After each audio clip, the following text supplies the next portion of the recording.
Okay, now we're simply going to do two things to just get us prepared for changes that we need to make for the spaceship script.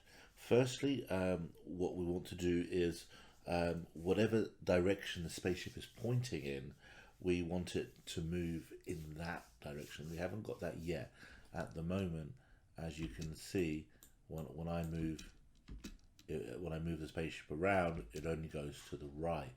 So we need to be in the B sprite, and what we want to do is go into looks, as we are in now, and we want to add in the hide section in there, and we want to duplicate the X and the Y again.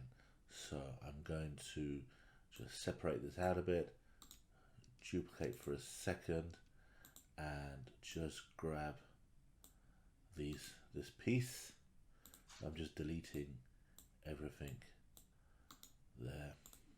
I'm going to bring that in and make sure that hide is below this.